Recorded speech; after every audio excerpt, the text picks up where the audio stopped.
जाती है तेरी पायलिया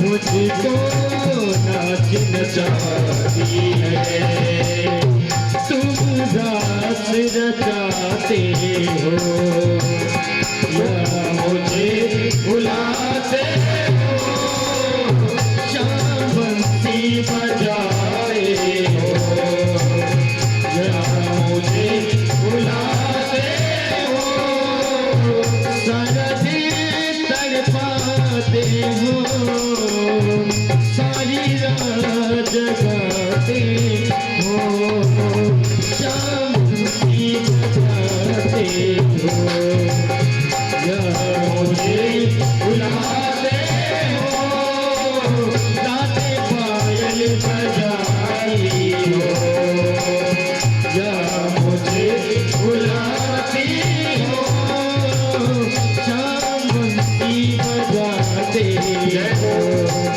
या मुझे बुलाते हो गाते पायल बजाती हो या मुझे बुलाती हो शाम बंसी बजाते हो शाम बंसी बजाते हो शाम बंसी बजाते हो। बोले बंसी वाले श्याम की जय हो। आज गोपियां रुदन कर रही हैं, रो रही हैं। जब बहुत परेशान हो गई गोपियां रो रो कर और गोपियों के मनोदशा को देखकर आज भगवान गोपियों के सामने प्रकट हो गए। आज जब गोपियों का अहंकार, गोपियों की जो काम वासना थी वो जब अश्रुओं के द्वारा निकल गई तब भगवान फिर गोपियों के सामने प्रकट हो गए।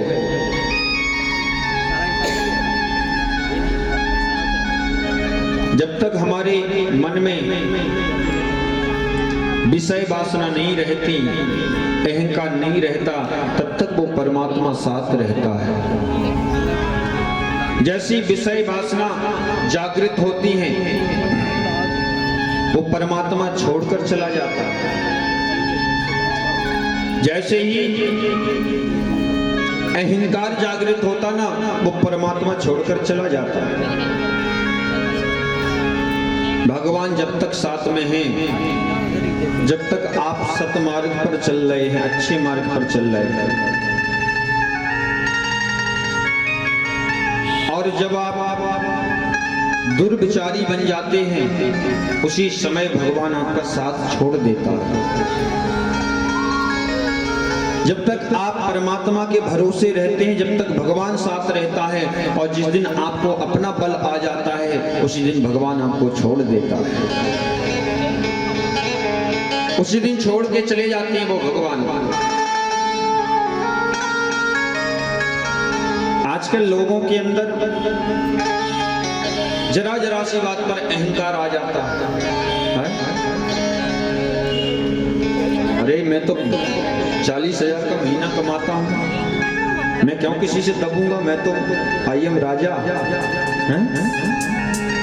मैं 50,000 कमाता हूँ, मेरे पास तो बड़ा सा मकान है, बड़ी सी गाड़ी है, फलाना ठिकाना। अरे भैया एक से एक गाड़ी वाले बंगले वाले ठिकाने लग गए, पता नहीं नामो निशान नहीं बचा। जब रावण और कंस जैसे ठिकाने लग गए, जो सोने की लंका में रहता था। इसलिए मैं निवेदन करूं आप सबसे, एक कथा हमें भगवान का भक्त बनाती है, कथा हमारे अंदर के मनोबल को बढ़ाती है, कथा हमारे अंदर की गलत विचारों को दूर करती है, हमारे मन में अच्छे विचार जागृत होते हैं। एक कथा का प्रभाव है।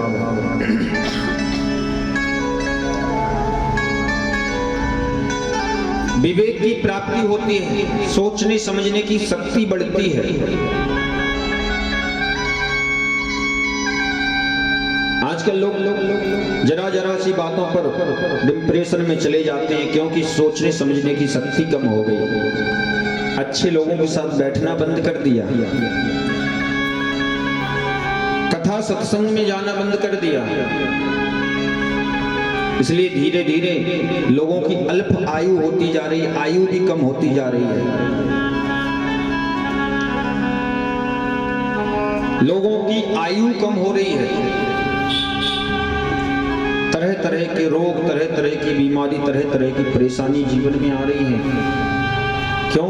क्योंकि हमने अपने बताए हुए बुजुर्गों के, अपने बताए हुए संत ऋषियों के संस्कारों को छोड़ दिया, उनके कहे हुए वचनों को त्याग दिया जीवन में से।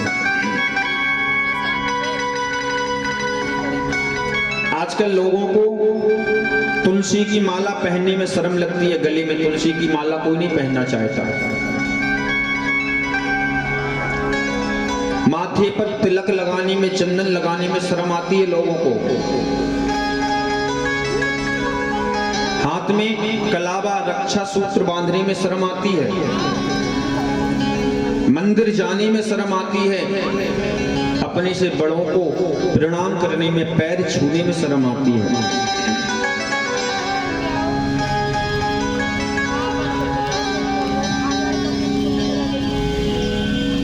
बड़ों को सम्मान देने में शर्म आती है।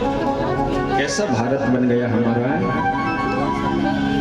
अच्छे काम करने में शर्म आती है, पर जब फटा हुआ पैंट पहन के रोड पर घूमते हैं उसमें शर्म नहीं आती महाराज।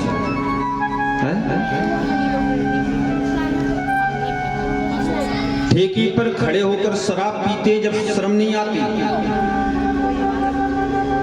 रोड पर खड़े होकर मांस कटवाते हैं, मुर्गा कटवाते हैं, जब शर्म नहीं आती। ये हमारा सनातन धर्म है, ये हमारे हिंदू हैं। सब कुछ करिए, पर हर एक चीज का एक समय होता है। अति सर्वत्र वज्रते, कोई काम जब अधिक करोगे ना तो वो नुकसान हो जाएगा, वो नुकसान करने लगेगा। इसलिए समय समय पर हर चीज अच्छी लगती है। कोई भी चीज की जब अति हो जाएगी ना तो वो चीज आपको नुकसान कर जाएगी।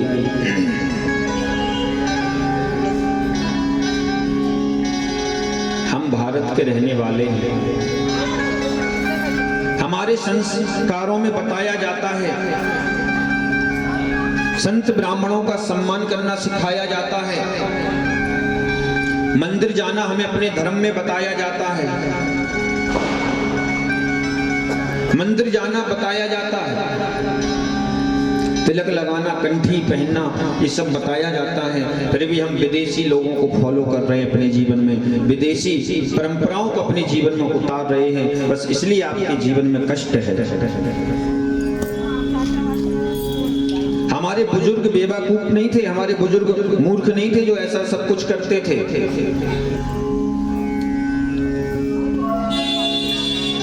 बुजुर्गों को पता था महाराज, इसलिए बुजुर्ग ना पीपल की पूजा इसलिए करते थे।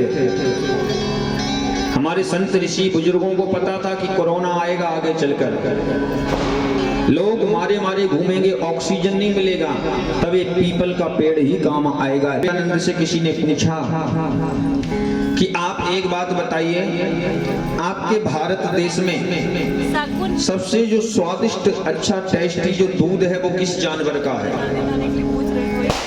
गुरु विवेकानंद से एक आदमी ने पूछा कि आपके भारत देश में सबसे अच्छा दूध किस जानवर का है, किस पशु का है?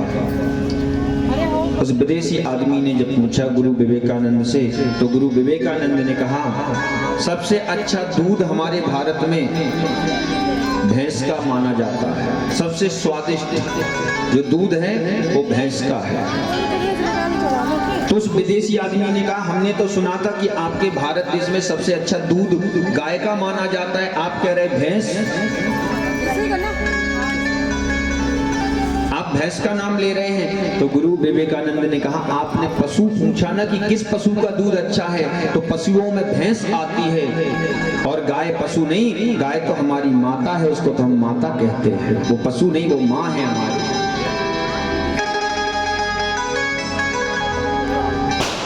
उस भारत के रहने वाले लोग हैं,